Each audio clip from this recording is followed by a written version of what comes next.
Hi, this is Morley Robbins, and I'm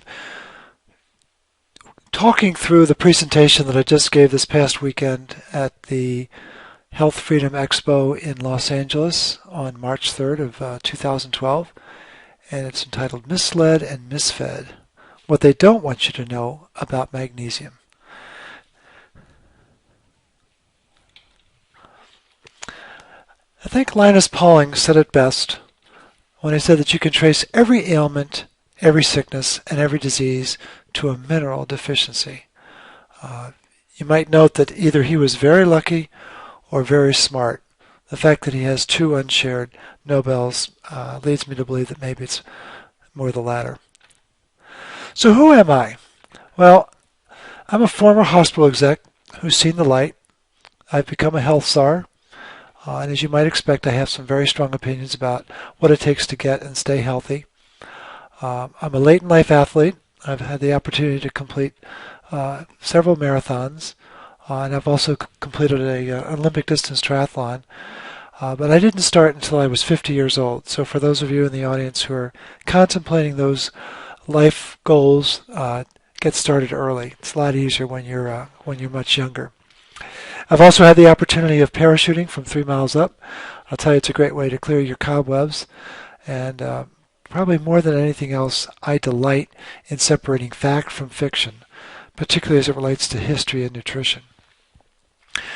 The real focus of my presentation here, though, is about the fact that I think the American public has been misled and misfed. And what I intend to do is lay out several key pieces of information in an effort to prove that very point. The only thing that I would ask is, please don't shoot the messenger. A number of people ask me, well, what are the books that have influenced your thinking? So I thought I would share a handful of the ones that have really been very important in my distilling my thoughts and influencing the material that I'm about to share with you. The first was a book that my oldest son brought to my attention, Lies My Teacher Told Me.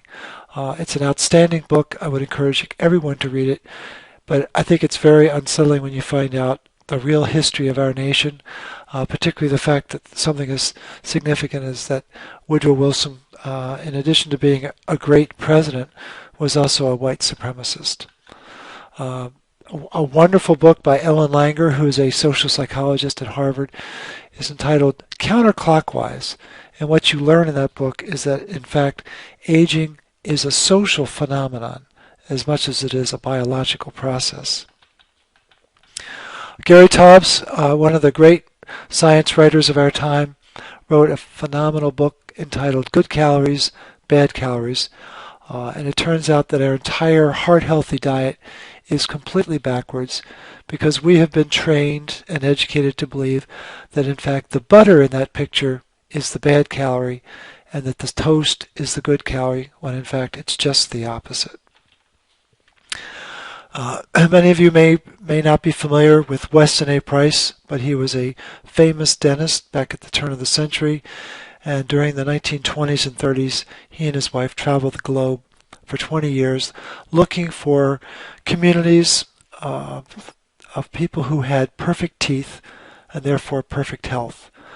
Much to everyone's surprise, every one of those communities was non-vegetarian and had a phenomenal health record that is very well chronicled in his book called Nutrition and Physical Degeneration.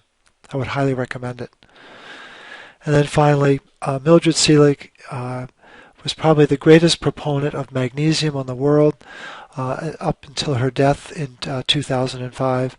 And she lays out a very compelling argument about how magnesium deficiency is, in fact, the very origin of disease.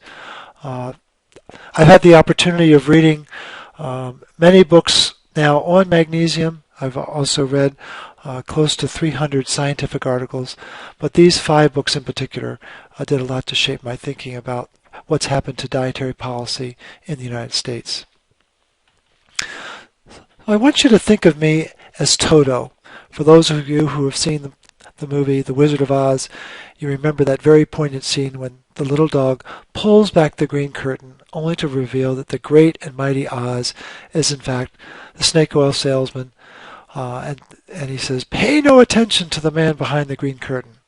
Well, I want you to pay attention to the man behind the green curtain, because I'm pulling back the curtain on the healthcare industry. My goal during the course of this presentation is to have you begging for magnesium by the end of this presentation. All right, well, let's get started. We all know that the Earth is not flat, although this was what guided people's thinking for thousands and thousands and thousands of years. But what we come to realize is that that was just the social construction of reality. In fact, we know that the Earth is a blue marble. It is an amazing sphere of life, and we are very blessed to be a part of it. But we didn't come upon that truth easily. Turns out that Pythagoras actually theorized and proved back in 522 that in fact the Earth was indeed round, and the intelligentsia were very quick to buy into that concept, but in fact it took the common man, the average person, thousands of years to come to that realization. And it wasn't until Magellan's ship came back a year after his death, actually, so it was 2,000 years later, that the common man actually became to accept the fact that in fact the world was round. Well, ladies and gentlemen, we don't have 2,000 years to come to realize that what I'm about to talk about is in fact true. I don't think we have 2,000 days, which is about 5.5 years. So let's get a little farther into the story. What I'm about to share with you is akin to me telling you that Santa is just an idea, that your parents are fallible, and that police, politicians, and priests don't always have your best interests at heart. There was a time, in fact, when doctors recommended Camels over any other cigarette. This ad is, in fact, from 1948. It gives you a real powerful glimpse about the impact of the social construction of reality. And what you'll find out is that your doctor isn't always right. That's an important premise for this presentation. And you see, this concept has been around for a long, long time, that people would rather believe a simple lie than the complex truth. And Lao Tzu was the first to be recorded as having observed that phenomenon in society. Well, here is an example of the myths, or the simple lies, if you will, that are running medicine and nutrition in the United States. The cholesterol myth. Do flies cause garbage? No. In fact, it's just the opposite. So that myth has been very successfully challenged, and we'll talk more about that in a minute. The saturated fat myth. If the low-fat diet was in fact a way to get healthy, then why is 2/3 of America overweight and half of those people obese? The salt myth. It turns out that we are using exactly 1/3 of the salt that our ancestors used prior to refrigeration. Actually, we're using the wrong kind of salt, and we'll explore that a little bit more as well. The calcium myth. When we were growing up, we were all familiar with teachers using calcium carbonate on the blackboard. We knew it as chalk, and in fact, many of you out there are probably using that very same chemical, calcium carbonate, in the calcium supplements that you're using every day. The vitamin D myth. We're going to come back to that in just a minute. The sugar myth. In George Washington's day, the average American, or the average colonial, I should say, was using 3 pounds of sugar per year. And here we are in 2010 using 220 pounds per person per year. Now, I don't eat a lot of sugar, so there's someone out there who's having over 400 pounds of sugar a year. But the point is, we've increased the sugar consumption in this country by 73-fold. The mercury myth, what they've discovered is that mercury is a very dangerous and toxic heavy metal. despite what the American Dental Association would have you believe, and despite what the vaccine program would have you believe. But they've known that for many, many years. And it turns out that the original research on the safety of mercury as a dental amalgam was done on cadavers. So it's actually okay to use mercury as long as you don't drink hot liquids or don't chew. And finally, the fluoride myth. It turns out that the original article that was written in 1948 espousing the safety and the importance of fluoride was in fact written about men who were working at the factory where hydrofluoric acid was used to enrich uranium. And the article actually states that men who were exposed to fluoride had no cavities. 50 years later, through the use of the Freedom of Information Act, the actual data was acquired, and it turns out that what the writer actually said before it was edited was men exposed to fluoride had no teeth. All right, so what's important to understand here is that, in fact, the cholesterol, saturated fat, salt, and calcium myths have all been soundly disproven. And, in fact, the sugar myth, the mercury myth, and the fluoride myth, the authorities are very silent about. They don't want you to know about that. So I guess the question that I have for the audience is, why do we think that if they've been wrong on 7 of these 8 myths, why are we suddenly consuming so much vitamin D? In fact, it turns out that vitamin D is the oldest hormone on this planet. And it's important to understand how hormones work. They communicate with their target cells. And in this case, what the hormone D is suggesting to its target cell, the intestines, we need more calcium, absorb more calcium, and put it into the bloodstream. And what the body is telling us is we have too much calcium, and that's why this blood test is showing that these levels are low. The blood level is in fact looking at what's called storage vitamin D. And in fact, it takes magnesium to convert storage vitamin D into active vitamin D. We have completely misread and misunderstood this vitamin, and I would encourage anyone who's taking thousands of units a day to really rethink this and to make sure that they understand how these chemicals communicate and what the downstream impact is of all of this storage vitamin D that's being introduced into our body. And it's a foregone conclusion that the vast majority of Americans are in fact magnesium deficient. Well, how in the world are we going to flip this storage excess into active? It's a mystery to me, and I would really encourage people to be very careful about their ingesting this chemical. All right, let's move on. This is my basis for why, in fact, we have been misled and we are being misfed. Well, we all know that calcium is good for strong bones. But did you know that calcium is also good for strong bottom lines? Well, let me explain. It turns out that excess calcium is good for disease. Calcium is in fact drawn to an acidic environment, which most Americans tend to have. Calcium activates the sympathetic nervous system. We all know it as the fight or flight response, but it is the unregulated calcium that's causing the inflammation that's running our bodies. And inflammation is in fact the basis of all chronic disease. That's very well established in the research. But what you may not know is that magnesium in fact regulates calcium. There are 3 hormones that regulate the calcium levels in our body. There's parathyroid hormone, there's calcitonin, and yes, there's vitamin D. Well, it turns out that all 3 of those hormones are magnesium dependent, period. So it turns out that the more calcium you have in your body and the less magnesium, the better it is for biz, at least for the healthcare biz. But you don't have to believe me. Here's the research.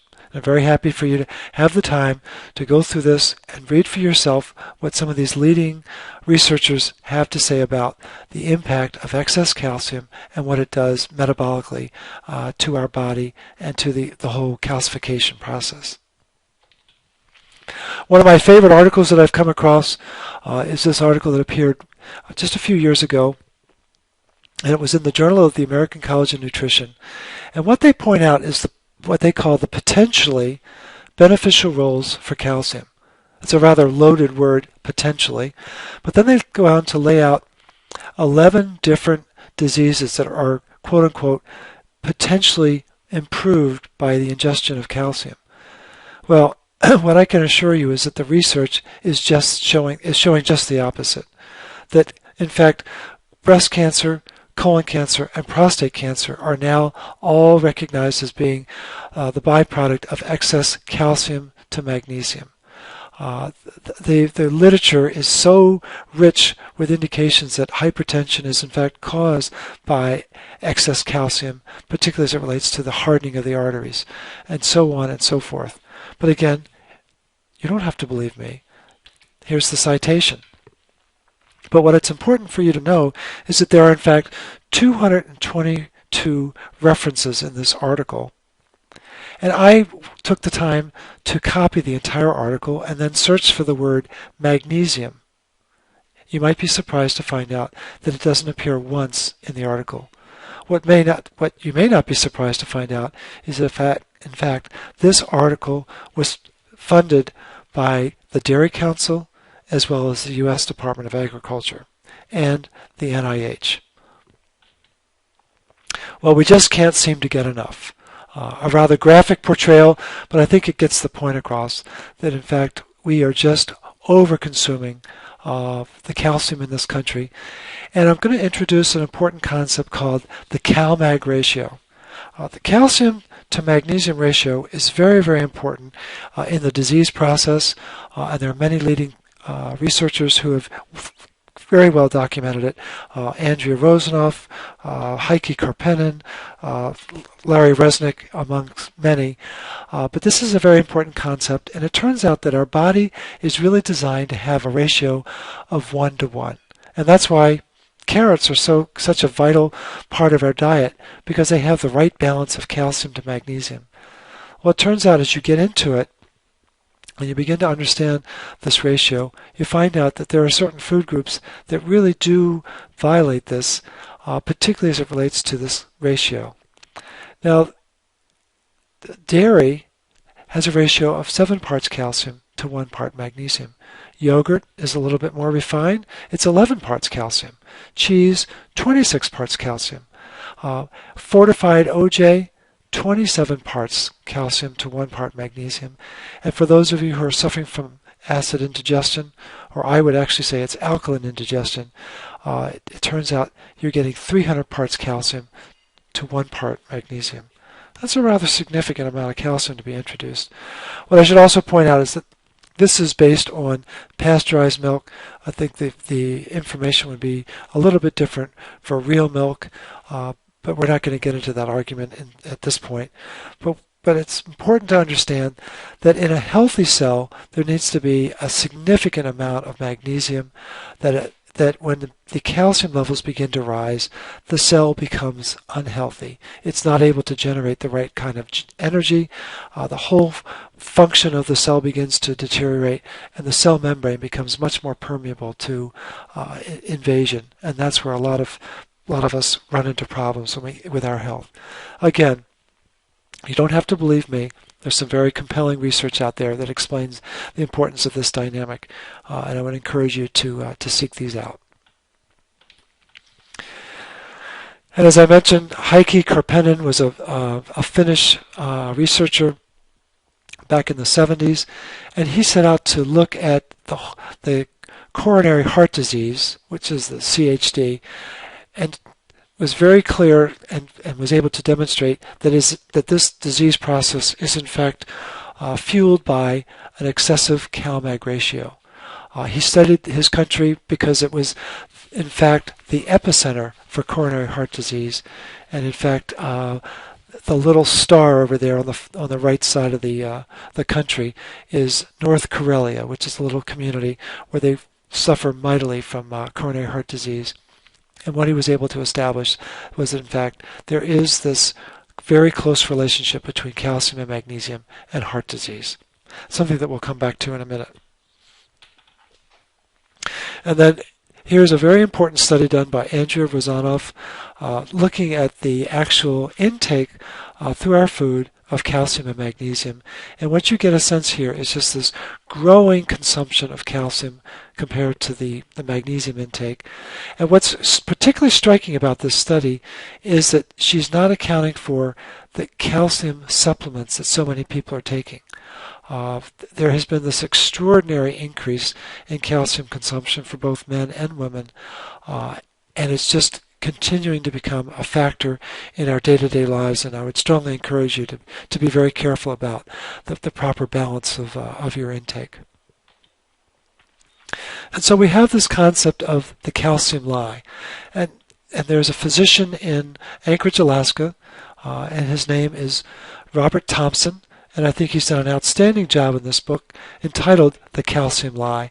And what you have here is the actual cascade, as he calls it, of when you have excess calcium in the body, what it leads to.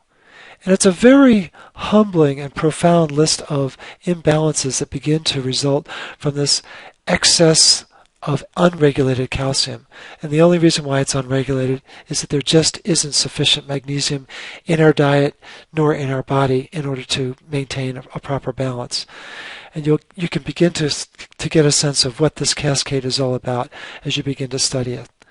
Well, Dr. Thompson was heavily influenced by one of the leading researchers in this field, Dr. Guy Abraham, who practices in the Los Angeles area, and he wrote wrote many articles, but one in particular that's important is the calcium controversy from 1982.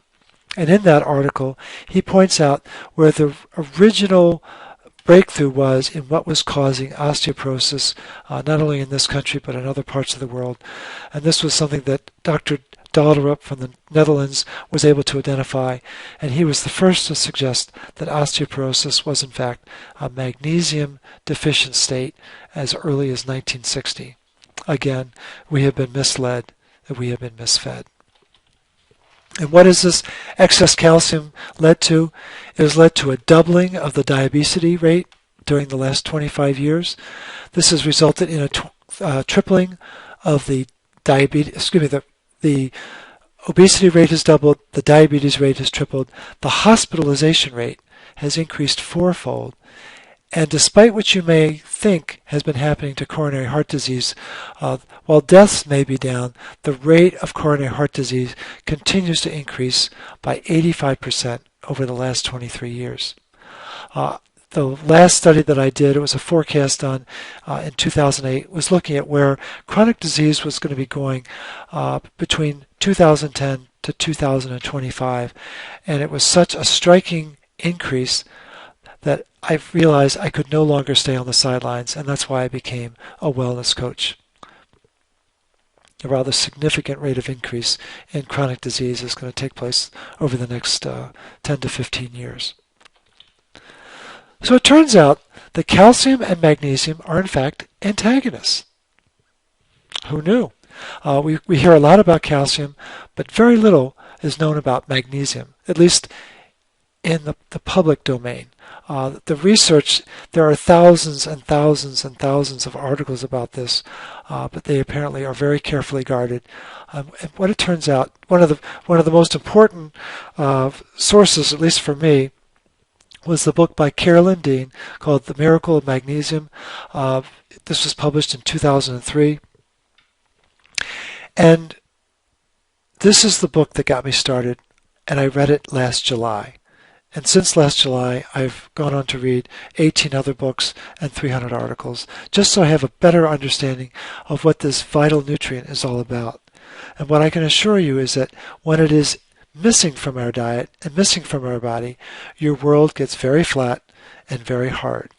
And we're going to explore that a little bit more as we go forward.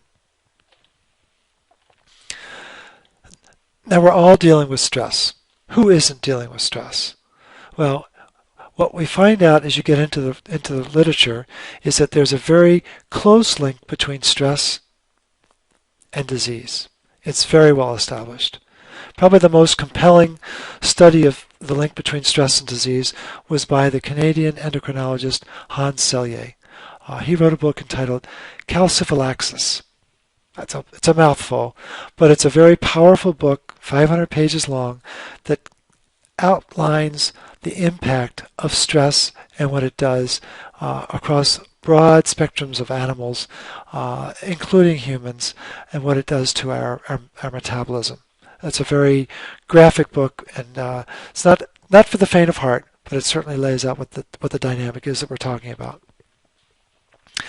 Well, I know I can't ask you to raise your hand, but what I would ask you to do is take a look at these 10 factors amongst many that I could have listed, and just ask yourself, are you dealing with any of these 10 factors? Are you worried about cholesterol? Are you worried about anxiety attacks? Are you dealing with diabetes or prediabetes? Do you have chronic pain and some of the other factors? Well, here's the question. Do you know what the common origin is for all of these conditions? Well, it turns out that in fact, it's magnesium deficiency. Huh? Mag what? Well, let's take a closer look at this entire process. I want to point out that in Latin, the word doctor means teacher. And so as we go through this next series of slides, what I want you to be thinking about is, has your doctor taught you about this important series of mechanisms of how stress can in fact influence disease at different levels of abstraction? Well, I think it's pretty well established that stress can lead to a heart attack. In fact, I believe in Japan they call it karoshi, death by overwork. And I think there are striking examples of that worldwide, but at least the Japanese have gone so far as to actually name it. Well, it turns out that you can go down another level. And in fact, the very popular concept is that, in fact, metabolic syndrome is what causes heart disease. It's obesity, it's insulin resistance, it's the excess cholesterol, it's hypertension, and high triglycerides. And this cluster of dysfunction is in fact the precursor to the actual coronary heart disease. Well, it turns out that stress causes metabolic syndrome. Wow, who knew? But let's go down another level. And let's get inside the arteries, and what you'll find out is that inside the arteries are what are called endothelial cells. And when endothelial cells are under stress, they dysfunction. And when they dysfunction, a lot of bad things happen, like there's plaque buildup, calcification. But what is common to all of these different levels of stress is in fact magnesium deficiency. Again, it's very well established in the research, and I would encourage you to research yourselves and go out into the domain and begin to look up this information. I was stunned by how prevalent the information was once you begin to start digging for this kind of information. All right, so let's take a closer look at the endothelial issue, because it's very, very important to this entire coronary disease process. So here we have an example of what's happening inside the endothelium. And again, this is the one cell layer right inside your artery. It's a very critical part of your anatomy because it's highly influential in the disease process, particularly as it relates to high blood pressure. Well, it turns out that in fact there are at least 10 mechanisms taking place within the endothelial cells that are related to magnesium deficiency. Again, you don't have to take my word on it. You can look at this particular article by Jean Mayer, which is a very powerful article from just this year. I also happen to have 55 additional citations on this mechanism alone. But what I want to point out is just one section from Dr. Mayer's recent article in Clinical Science. And it turns out that what they're recognizing that is in fact magnesium deficiency is emerging as an inducer of endothelial dysfunction. And in fact, apparently, low extracellular magnesium reinforces the idea that correcting magnesium homeostasis, might be a very helpful and inexpensive way to prevent and treat endothelial dysfunction. It would be pennies on the dollar for what we're spending with all of the statin drugs. But let's not stop there. Let's go down yet another notch. And let's look inside the cell. And it turns out that in fact there's stress that's taking place inside the cell. That inflammation is the very first mechanism of stress. It's actually a very positive and constructive response on the part of the body, but it's unresolved inflammation or chronic inflammation that becomes so damaging. Well, unresolved inflammation leads to oxidation. We know it as rust, but inflammation leads to oxidation, and unresolved oxidation species, as they're called, lead to calcification. That is not a good thing. But again, it's all caused by magnesium deficiency. And here are the citations that are relevant to those particular concepts that are being proposed here. But let's not stop there. Let's go down one more step. So we've gone from societal stress to organ stress. Now we're inside the artery. Now we're inside the cell. Well, let's go inside the gene. It turns out that there's a concept called genetic stress. I didn't know this until just a couple weeks ago. And this concept of heat stress creates what are called heat stress proteins. HSP60, HSP70, and HSP90, just referring to the different size of the proteins. Well, guess what?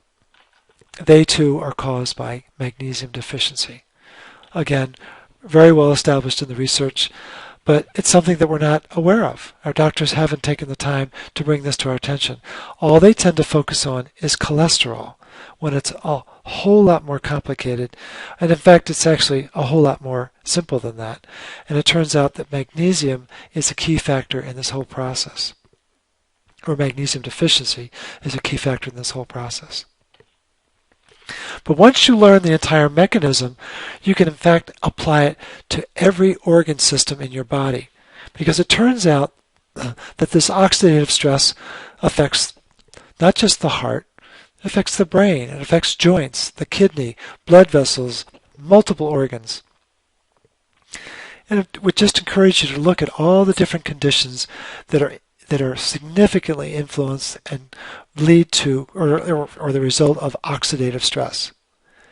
And what's particularly interesting is that each specialty of medicine refers to it with a different word, as you'll see here. Cardiologists talk about it as atherosclerosis. Dermatologists refer to it as scleroderma. Someone who's working on your joints, maybe an orthopedic surgeon or maybe it's an internist, will refer to it as arthritis.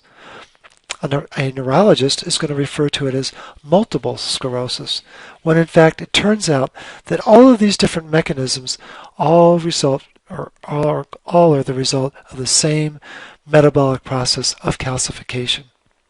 Again, you don't have to take my word for it. It turns out that magnesium deficiency is behind all of this dysfunction, and it's very well established in the research. I've highlighted 3 articles for you here, and I have 30 additional citations on this very significant inflammatory spectrum that affects all different components of our well-being. Well, Jen Lewis is a blogger. She has a great site that talks about calcification in a very simple fashion. Really what it comes down to is it's a lack of cellular energy.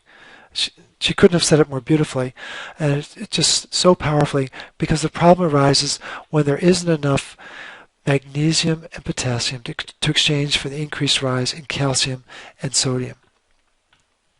And what you're thinking right now is, it can't be that simple. Well, it turns out that in fact societal stress does in fact lead to organ stress, does in fact lead to metabolic stress, does in fact lead to cellular stress, and which ultimately leads to the genetic stress that causes the very mechanism of disease. And it's all the result of magnesium deficiency. And there, as you might expect, there's great resistance to this, even within the medical community. Resistance to this very simple model. And I've had an opportunity now to talk to a number of leading physicians around the country, just to ask them what they think of this. This is a conversation that I had with a leading plastic surgeon in the Midwest. He's the chair of a very significant department at a medical center in the Midwest. And his point was, well, magnesium is just not a popular drug these days. To which I responded, drug? It's not a drug. It's how the body works.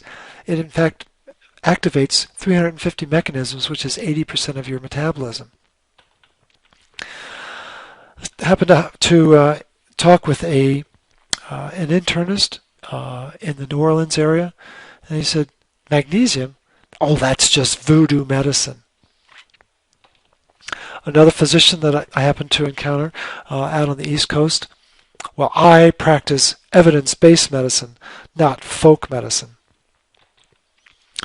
Then I was talking to an ER doc in the South, and he said, actually, no, I don't use magnesium that much in the ER. It really depends on the attending physician as to what I do, which actually intrigued me because I thought that would be one place where you really would want to use it, would be especially in the emergency room. So I happened to run across an emergency medical technician who informed me that, no, I'm not allowed to use magnesium.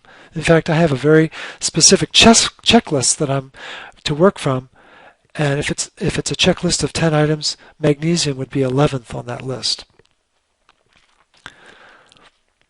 And then many of you may be familiar with the excitement that's taking place in Leroy, New York.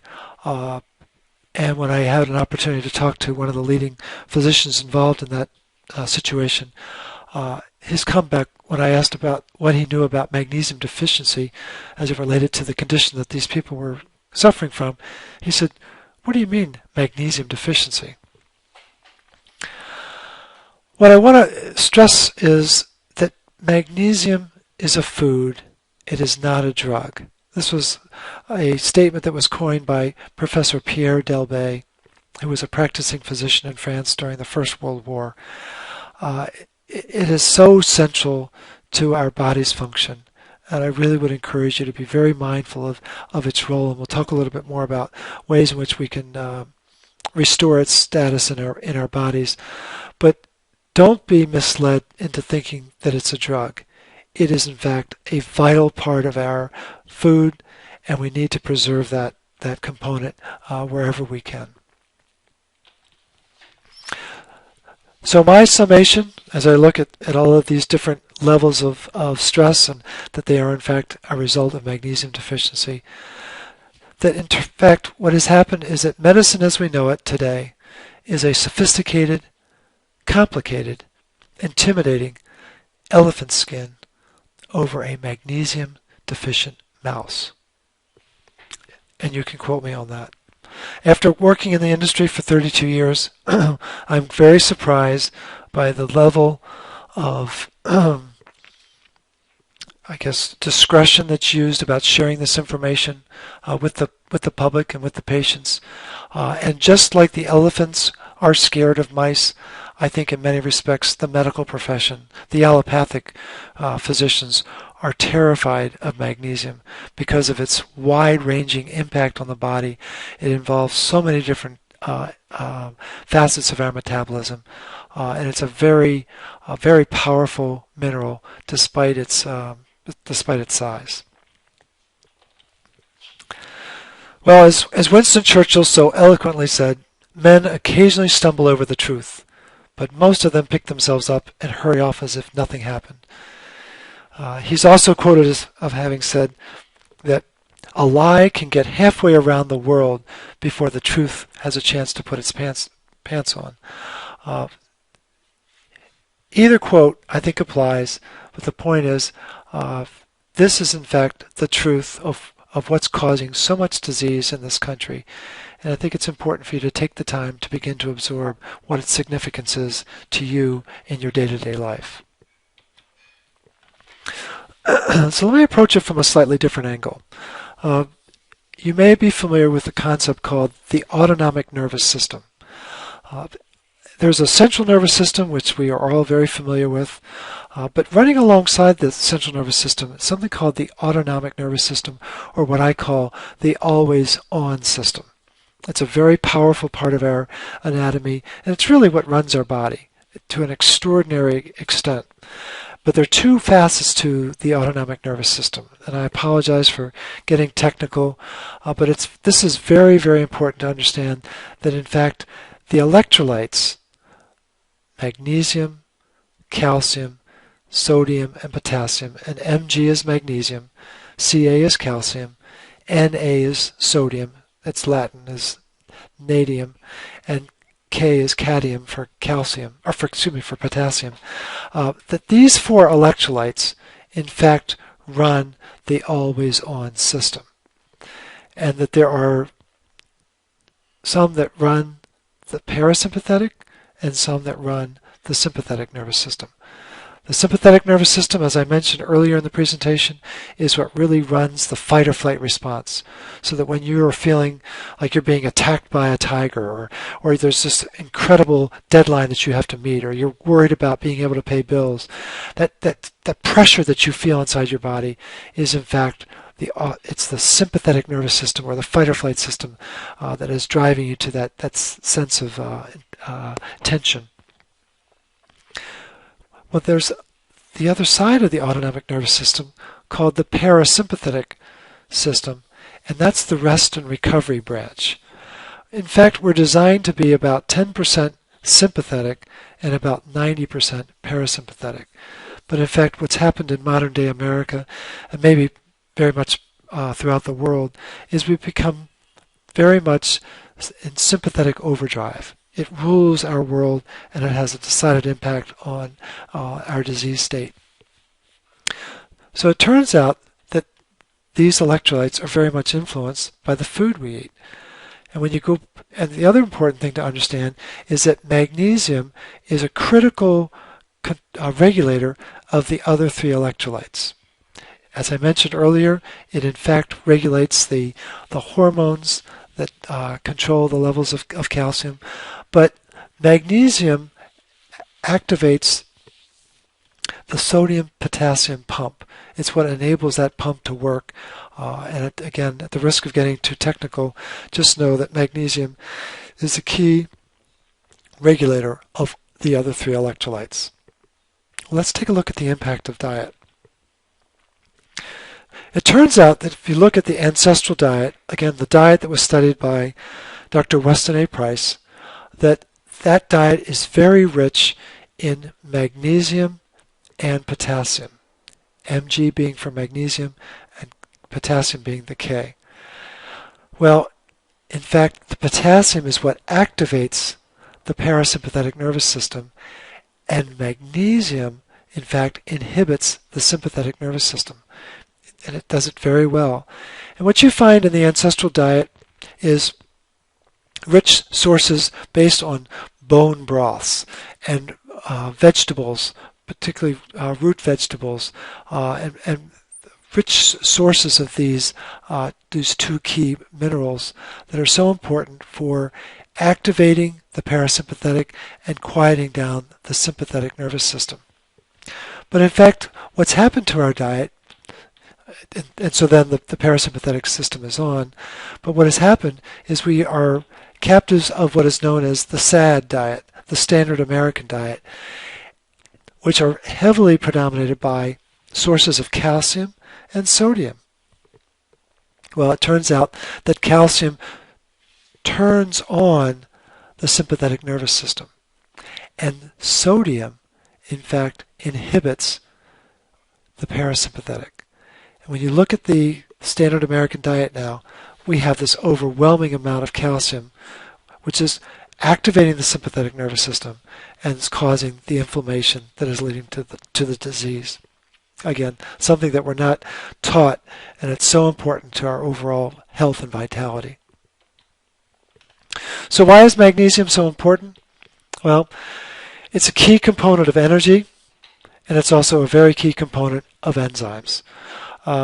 You cannot create energy without magnesium. It's involved in what's called the Krebs cycle, and it is a vital part of creating ATP, which is the chemical that it's actually used to create energy, and it's involved in the actual breakdown of ATP. And in similar fashion, magnesium is a critical cofactor or catalytic agent in over 350 enzyme pathways that run our body. That's in fact about 80% of our metabolism. And it's very much involved in the formation of glutathione, which is something that eliminates mercury, which is a very toxic neurotoxin in our body. The very enzyme that is designed to regulate the amount of cholesterol in our body is in fact influenced by magnesium. And when magnesium levels are low, the HMG coenzyme A enzyme goes into overdrive and creates excess cholesterol. That is in fact the very reason why your cholesterol levels go up. It turns out that when you're under stress and you don't have enough magnesium to deal with that stress, that this enzyme creates cholesterol. Why? Because cholesterol is the precursor to a hormone called pregnenolone. And pregnenolone is in fact the precursor to all of the steroid hormones that are involved in the stress response. A very, very important concept to understand. Turns out that magnesium is critical to the detox pathways that can get rid of all the pesticide and the fluoride toxicity that many of us are worried about. As I pointed out, it runs the Krebs cycle through the enzyme magnesium ATPase. And as I pointed out at the beginning of the presentation, it is in fact the critical cofactor that converts the storage vitamin D into active vitamin D. If you're really interested in raising your vitamin D levels, I would encourage you to do two things: increase your intake of magnesium and spend more time outdoors. It's important to understand that there is, in fact, no life without magnesium. It's at the center of every chlorophyll molecule, and it's vital, and it's the actual essence of life as it exists on the planet. As very well established by Mildred Seelig in her classic article called "The Requirement of Magnesium by the Normal Adult." I would highly recommend you take a look at that. Despite its age, it is a true classic and has just profound insights about the importance of this mineral in our day-to-day metabolism. And there is disease without magnesium. What I'm highlighting here are studies that go back into the 30s that highlight the significant impact that magnesium deficiency has on causing disease, particularly calcification. This has been very well studied, very well researched, and very well chronicled in the literature. It's just we've never known this.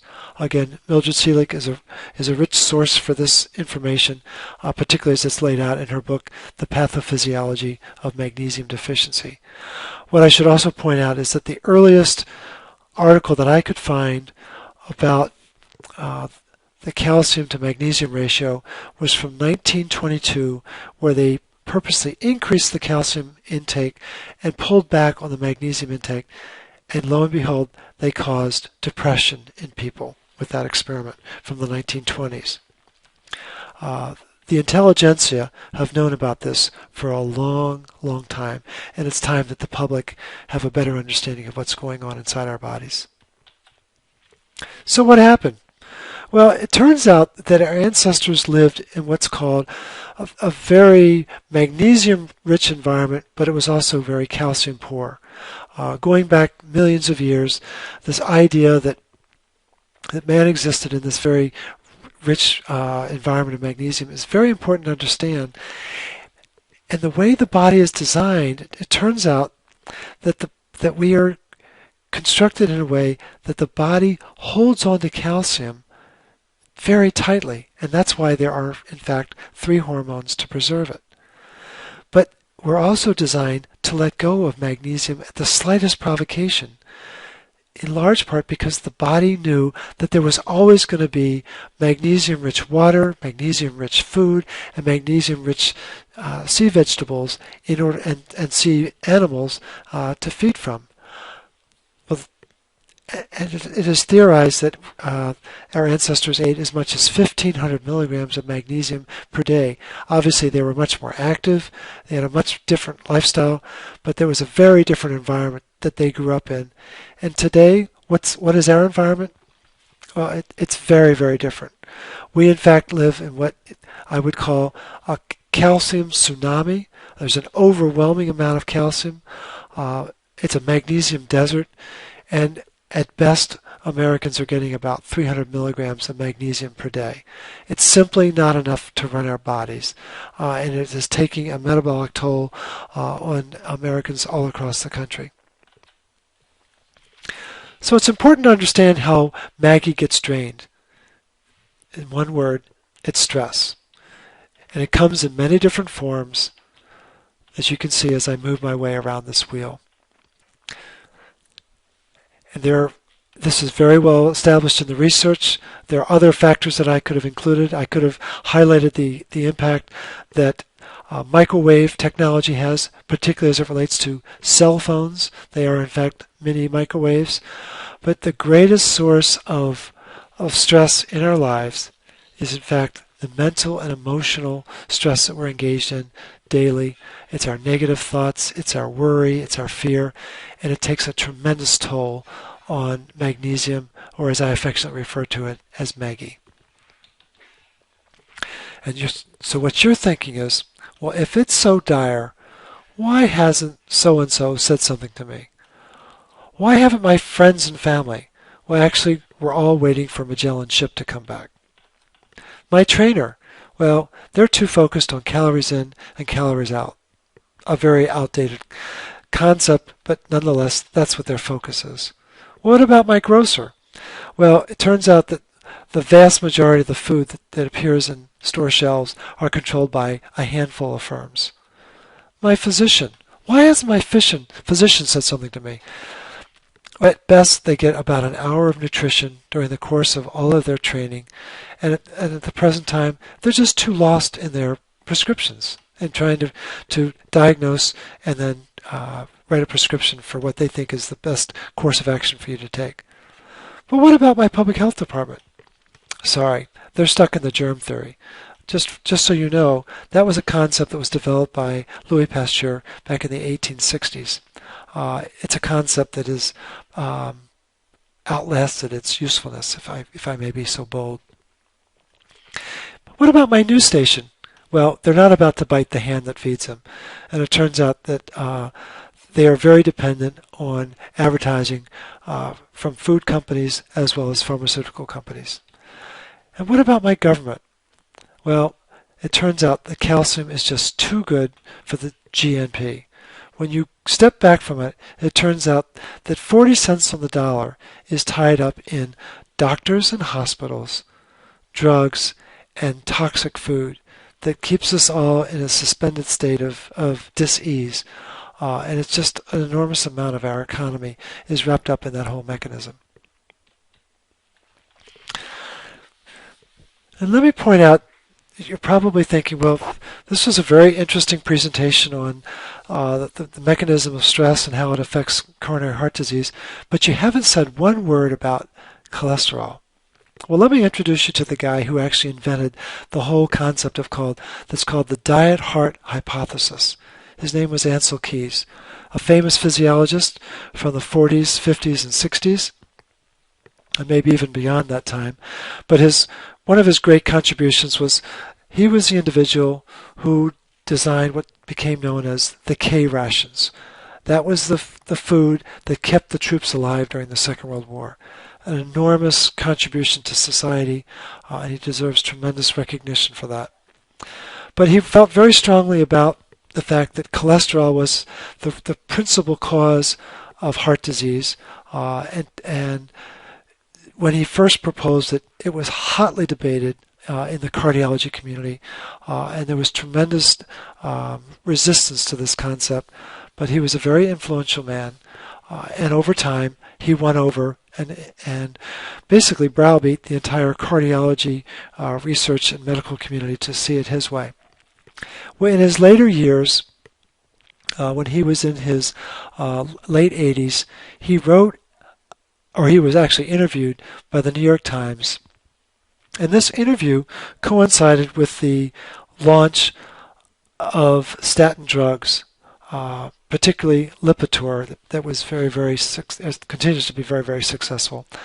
And the salient quote here is, "I've come to think that cholesterol is not as important as we used to think it was. Let's reduce cholesterol by reasonable means, but let's not get too excited about it." That's a pretty powerful assertion for the individual who actually created the diet heart hypothesis. Well, 4 years later, when he was approaching his 90th year, he wrote a letter to the New England Journal of Medicine. It doesn't get much bigger than that. And he was talking about a client of his who ate 25 eggs a day. And he makes a very sterling observation. There's no connection whatsoever between cholesterol in food and cholesterol in blood, and we've known that all along. Cholesterol in the diet doesn't matter unless you happen to be a chicken or a rabbit. Wow. I didn't know that. Did you know that? That there's no connection whatsoever between cholesterol in food and cholesterol in blood? Then what have we been doing for the last 50 years in this country, changing the entire dietary policy? What an extraordinary unveiling of truth. And here's something else that your doctor probably hasn't taught you. But when Andrea Rosanoff and Mildred Seelig teamed up to write The Magnesium Factor back in 2003, a very, very important book that I would strongly encourage you to read, they shared some research that was done that looked at the impact of statin drugs versus magnesium as it related to the control of cholesterol levels. And in fact, it turns out that magnesium won this contest in large part for two reasons. One, it regulates not just the HMG coenzyme A enzyme that I mentioned earlier, but also another very key enzyme called LCAT, which is also involved in the formation of cholesterol, and the statin drugs are only able to function or focus on the one. The other really significant fact is that where statin drugs in fact raise liver enzymes beyond the normal levels, magnesium does not have that influence or that impact at all. But the other point that is worth noting is over to the right side of the screen. It turns out that when you have cholesterol in a magnesium-rich environment, which we are designed to be, that LDL in fact becomes HDL. So it turns out that in fact we have been misled and we are being misfed. And I think it's high time that we begin to take control of our destiny and begin to act on this information. And here's the back end of the research that I alluded to earlier by Heikki Karppinen. This was a study that was done in 2000, and this was tracking the impact of the salt that he created that was designed to lower the amount of sodium but increase the amount of potassium and especially the magnesium level to see if that one mechanism alone would be enough to reverse the coronary heart disease. Now, in most epidemiological studies, if you reduce disease by, say, 2 or 3% over the course of a 20-year period, that's an extraordinary accomplishment. Well, it turns out that what happened in Finland was a 60% reduction in coronary heart deaths in Finland, especially in North Karela, where it was highest of any place on the planet. And yet, we don't know about this study. In fact, it took Jonathan Wright, who is a practicing physician in Tahoma, Washington, it took him, He tried for 17 years to get the pan salt that's based on Dr. Kaprenan's last name, but he tried to get the pan salt imported to America, and he was never able to overcome all of the hurdles. So he sought out and decided to make his own, based on Dr. Kaprenan's salt, and it's known as right salt. And we'll see that in a minute, but it's amazing that we don't know about this very, very, very significant study in reversing heart disease through just the use of salt alone. And what impact it would have in this country if we were able to do it is absolutely amazing, but yet it's never been tried. Okay, so who wants to learn how to take control of the health? I'm sure there's no one out there in the audience that wouldn't want to have some greater control over that very mechanism. Well, the first thing in the morning, what I'd like you to do is, well, before you do this, go to your health food store to buy some pH paper.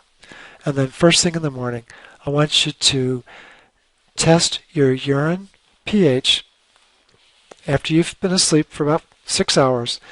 And if your urine happens to be below 6.0, it turns out you need more magnesium. This is very well established by Dr. Russell Jaffe. He is a physician scientist living in the Washington, D.C. area, and a major proponent of magnesium, and I think he has a very good grasp of this very disease process. But in his opinion, magnesium turns out to be the major buffering mineral is in fact magnesium, and most importantly, it's the major alkalizing and neutralizing mineral in the urine. So this is a very powerful way. You've heard from so many different sources how important it is to alkalize your body.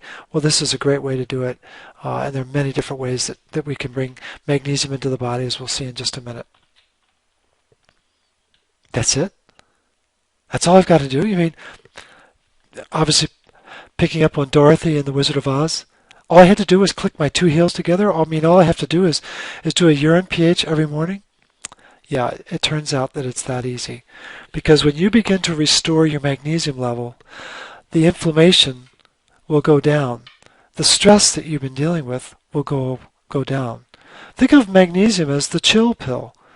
And when all of that stress, whether it's at a societal level, that sense of anxiety, all the way down to a genetic level, when all of that is neutralized with magnesium, the disease process stops in its tracks.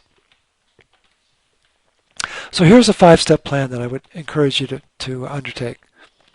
I want you to do whatever you can to curb your stress patterns, whether it happens to be mold in your home, or whether it's the diet that you're eating, or other factors where it's just the anxiety or the worry that you have.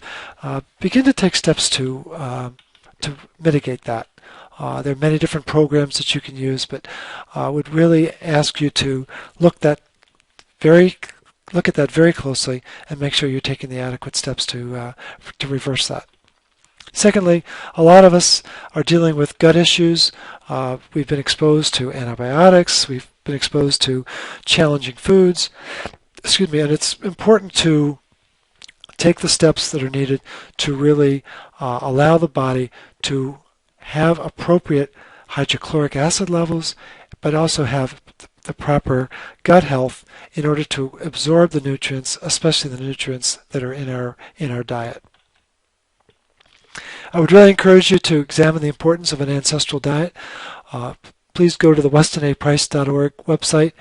You'll see tremendous information there about the benefits and the value of this very rich and nutrient-dense diet. And I would encourage you to commit to that. And the Weston A. Price Foundation is just a treasure trove of information. Or please consider the website from my colleague Sean Croxton, who has an organization known as Underground Wellness, and he refers to the food groups as the JERF 30. Just eat real food, and he identifies 30 different foods that are really important to eat. Would encourage you to go to his website as well. Supplement with mineral drops, and also evaluate the risks of a magnesium depleting diet. Whenever you're taking excess calcium, it prevents the body from being able to absorb magnesium. It's just the way the body works. It can't absorb both minerals at the same time, and it has to take preference. And when there's excess of one over the other, it will always absorb that more predominant mineral. And given the average diet in America, we are making it very difficult for our bodies to absorb the magnesium. The other thing that I would bring to your attention is that excess fluoride is very devastating on our health, and despite what you may think about that fluoride is good for our teeth, it really isn't anywhere near as good as you may think, and in fact the research is proving just the opposite. But I would encourage you to be sensitive to the fact that many of the medications that you're taking, the prescription medications, do in fact have fluoride in them, and that causes a rapid depletion of the magnesium in your body. It's a concept that we can't go into at this point, but it's something that you need to be aware of in your day-to-day diet. And then I would encourage you to take the steps to build your parasympathetic tone. Regardless of your religious background, take the time each day to meditate, to pray, to engage in yoga, or even to engage in tapping. I think there's some tremendous benefits that people derive from that. And just calming down your reaction to your environment is very, very important. Please, when you're eating, make sure you're sitting down, but don't allow it to be in a car. And if it's at all possible, eat with candles. You can't imagine how that changes your whole sense of perspective, and your awareness of your anxiety levels will in fact begin to subside as you begin to have that more rested position for eating. Please take a bath at least once a week, in addition to the showers that you're taking, but use magnesium oil in those baths, or use Epsom salts, which is just magnesium sulfate. But please take the time to decompress and allow yourself the luxury of that process of just slowing your life down. Learn how to breathe slowly and deeply. It's tremendously important. But probably most important of all, the fastest way to activate the parasympathetic nervous system is to express gratitude. And it lights up your brain like a Christmas tree. It's so important to have that regular awareness of gratitude for all that you have, and allow yourself to immerse your being in that very positive emotion. Parasympathetic tone is very, very important. And then take the steps to restore Maggie in your life on a daily basis. Wherever possible, get magnesium water and mineral drops that are very rich sources of magnesium. A company that I would encourage you to track down is called Noah's Water. They're actually based out of Modesto, California, and they are the distributor of magnesium-rich water that comes from a spring called the Adobe Springs, based in California. This water has 110 milligrams of magnesium per liter, which is an extraordinarily rich source of magnesium, and I think you would find it just so refreshing, and it's also has a very high pH. It's the best tasting water I've ever experienced, and would encourage you to consider that as a source. And they're in the process of setting up distributorships across the country so that it'll become increasingly easier and easier to get access to this water. And the mineral drops from the company called Mineral Resources International. We use them regularly in our clinic, and I would encourage you to track them down. They just make an exceptional product, and it's minerals from the Salt Lake City, from the Great Salt Lake, based out of Salt Lake City, and would encourage you to use that as part of your daily routine. Wherever possible, I would encourage you to use an oral form of magnesium. I have the good fortune of being affiliated with Jigsaw Health. They're one of my sponsors, and I'm very proud of the product that they produce. It's called dimagnesium malate, and it's also has vitamin B6, which is a critical cofactor for bringing magnesium inside the cell, and they make an exceptional product, and they make other products as well, but their magnesium product is just a tremendous way to bring magnesium back into your body. But there are many other forms. There's magnesium glycinate, there's magnesium taurate, and a new product that I would encourage you to read up on is magnesium L-threonate. And it's focusing on restoring magnesium in the brain tissue, and I think you're going to find it to be a very exciting product because it's really gearing at reversing a lot of the dysfunction in the brain that results from Alzheimer's and other neurotoxic conditions. The research on it is just extraordinary.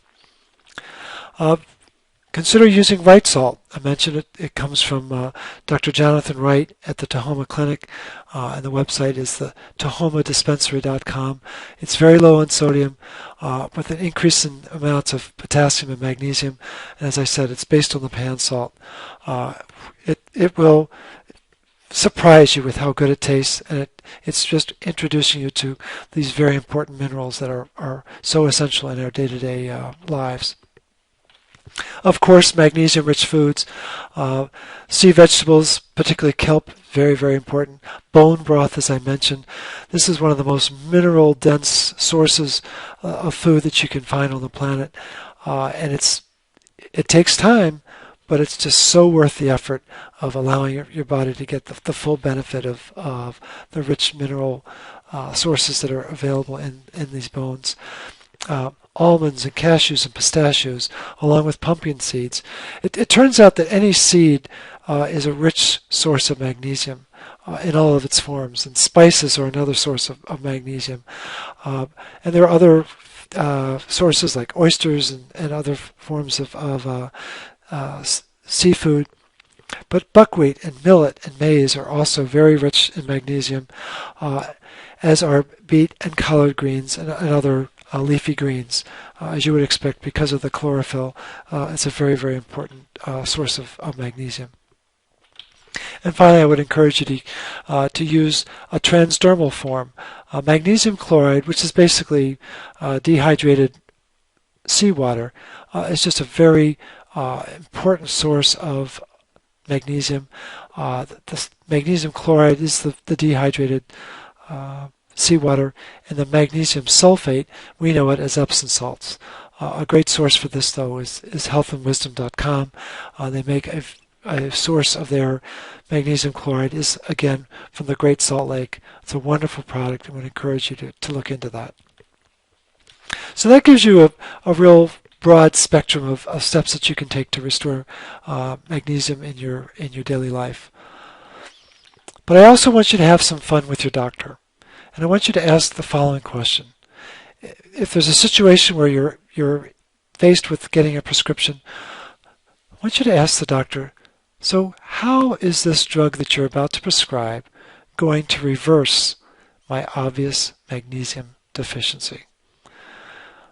What I can assure you is that when you ask the question just that way, that the magnesium levels in their sphincters will drop precipitously. I hope you can have some fun with that. So what I'm here to tell you is that, in fact, Magellan's ship has come home. That magnesium makes your world go round. Think about that. Magnesium makes your world go round. It's such a vital part of our anatomy, and it has been so methodically taken out of our diet and been taken out of our water, and I didn't have a chance to go into all of that. But just know that there was a time when it was a rich part of our environment, and it is no longer. So we have to take assertive action to bring it back into our diet, and there's so many different companies out there and so many different sources of food, and we need to make it a regular part of our daily regimen. And please take the steps to do it. And parachutes, just like sails, are very similar to the mind. They only work when they're open, and I hope you have an open mind about this message that I'm sharing with you during the course of this presentation. And this is, in fact, an artist's rendering of what Magellan's ship looked like when it was coming back from its many-year circumnavigation of the globe. And to quote the great Mildred Seelig, magnesium is the mineral of motion.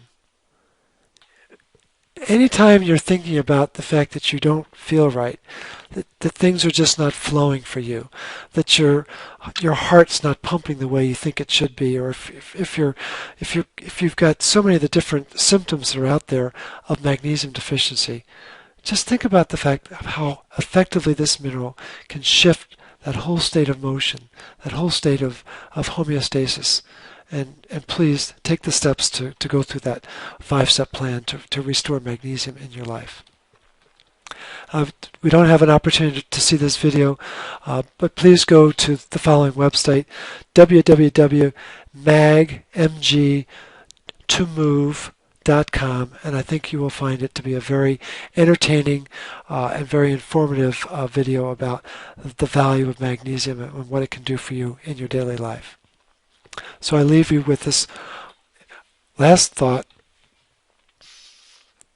Are you ready to join our magnesium movement? I certainly hope you are. I appreciate your taking the time to go through this presentation and look forward to any questions that you might have. Please, you can reach out to me at my website, Nexus Whole Health. You can certainly write me an email as noted, but don't hesitate to phone me. I've never met a question I didn't enjoy, and I look forward to answering and enriching your understanding the questions that you might have about this critical mineral. Thank you so much, and good success and good fortune to you as you begin to explore the wonderful and magical world of magnesium.